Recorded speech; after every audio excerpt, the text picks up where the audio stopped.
बिस्मिल्लाहिर्रहमानिर्रहीम। अस्सलाम वालेकुम। अॼु असां कुछ एप्लीकेशंस जे बारे में सिखंदासीं। उहे जेके आहिनि मुख़्तलिफ़ कोर्सिस जे बारे में आहिनि। पहिरीं एप्लीकेशन आहे ख़ान अकेडमी।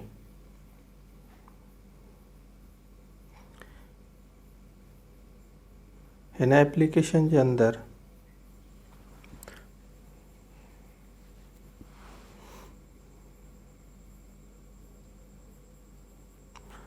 तव्हां मुख़्तलिफ़ कोर्सिस करे सघो था। जंहिं कुझु कोर्स जॉइन थियल आहिनि पहिरियां खां।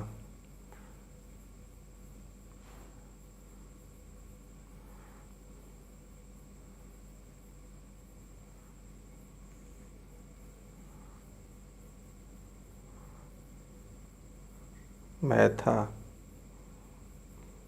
कंहिं बि क्लास लेवल ते वञी करे तव्हां हिन खे स्टार्ट करे सघो था।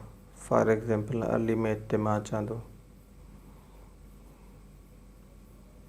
हिन जी मूं सभु एक्सरसाइज सॉल्व कयूं 10,100 पॉइंट मां। सभु पॉइंट आहिनि। पहिरियों हिन जो यूनिट खणो। पहिरियों हिन जी वीडियोस ॾिनल आहिनि। तव्हां वीडियोस ॾिसणु चाहियो था त वीडियोस बि ॾिसो। उन खां पोइ हिन जी तव्हां टेस्ट ॾियो।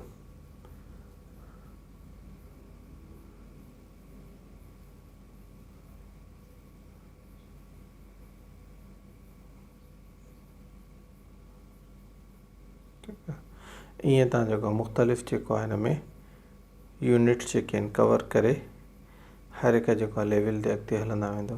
तव्हां जंहिं स्किल में वधीक थींदा वेंदो उहे स्किल्स अॻिते वेंदियूं हुन में।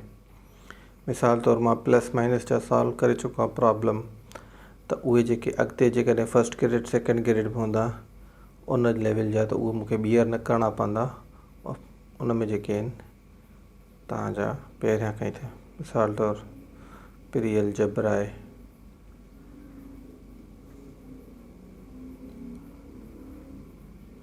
त हिन में 22% मुंहिंजा ऑलरेडी सॉल्व थियल आहिनि। छो त अर्थमेटिक प्रॉपर्टीज़ या ॿियूं शयूं जेके आहिनि उन में मां काफ़ी प्रॉब्लम सॉल्व करे चुको आहे। त स्किल्स जेके आहिनि तव्हांजूं जेके रिपीट थियण वारियूं स्किल्स आहिनि उहे बार बार हिन में न ईंदियूं। Overlapping skills. ईअं ई मैथ साइंस में मुख़्तलिफ़ सब्जेक्ट्स में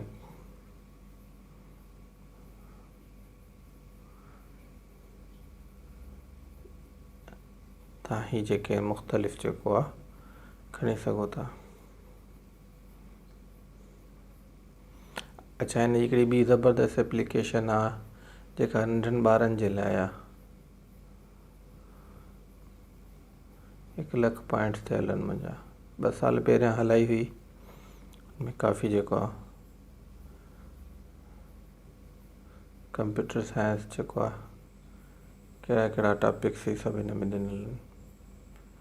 ही एक्चुअली जेको आहे क्लास 1 खां वठी क्लास 12 ताईं टारगेट करे थी।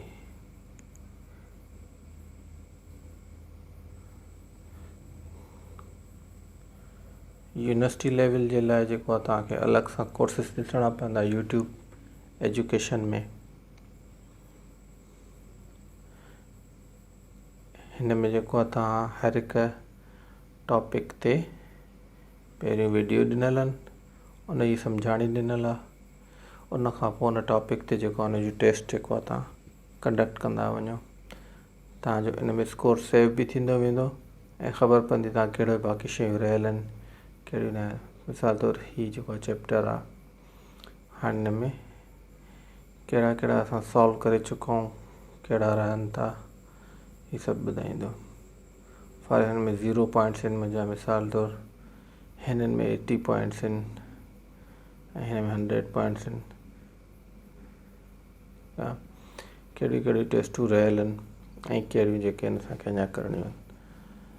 त तव्हां क्लास 1 खां 0 खां शुरू कयो, भली तव्हां केतिरो बि टाइम ते लॻाए 12 ताईं पुॼी वञो त तव्हांखे उन सभु स्किल्स अची वेंदियूं। जेके बि तव्हांजी लूपहोल्स हूंदा, तव्हांजूं कमी पेशियूं हूंदियूं, सभु हिन में पूरियूं थी वेंदियूं। हिन में ज़रूरी न आहे तव्हां केतिरो टाइम लॻायो, केतिरे वक़्त में तव्हां कयो था। इहो तव्हांजे मथां आहे। तव्हां जेॾीमहिल वांदि कयो जेॾीमहिल तव्हां हिन ते सिखी सघो था। ठीकु आहे। ऐं हिकिड़ी ॿी एप्लीकेशन साॻी ख़ान अकेडमी जी तरफ़ां, पर किड्स जे लाइ 2 सालनि खां 6 सालनि जे ॿारनि जे लाइ।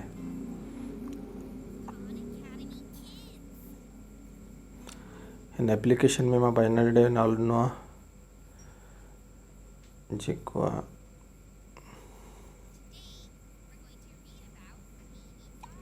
हीअ में जेको ॻाल्हाए थो ऐं हुन जो मुख़्तलिफ़ जेको आहे होम ते अचूं था। फ़िलहालु हीअ न लेसन्स मुख़्तलिफ़ ॾिनल आहिनि।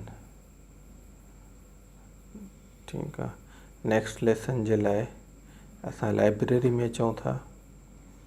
लाइब्रेरी में अचो ऑफलाइन ते।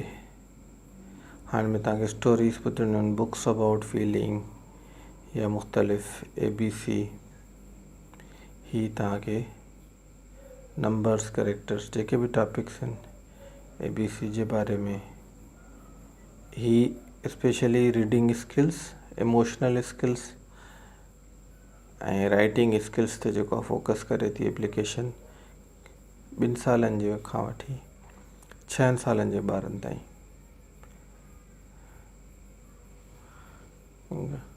हिन में तव्हां लाइब्रेरी में अची ऑफलाइन में जेके आहिनि तव्हां बग़ैर इंटरनेट जे जेके एप्लीकेशन्स आहिनि उहे बि हलाए सघो था। मुख़्तलिफ़ तव्हांखे स्टोरीज़ हिन में ॿुधाईंदो, या रीडिंग स्किल्स जेको आहे, राइटिंग स्किल्स, ट्रेस। मिसाल तौर हीअ लेटर आहे, ट्रेस करणु सेखारे थो। ठीकु आहे, ईअं जेके आहिनि इन में मुख़्तलिफ़ ऑप्शन्स नंढनि ॿारनि जे लाइ तव्हां मौजूदु। घर वेठे जेको आहे तव्हां ॿारनि खे पढ़ाए सघो था। तव्हां सभिनी जी वॾी महिरबानी। हीअ एप्लीकेशन्स तव्हां घर में लर्निंग जे लाइ इस्तेमालु करे सघो था। अल्लाह तव्हां सभिनी खे ख़ुशि रखे। अस्सलामु अलैकुम।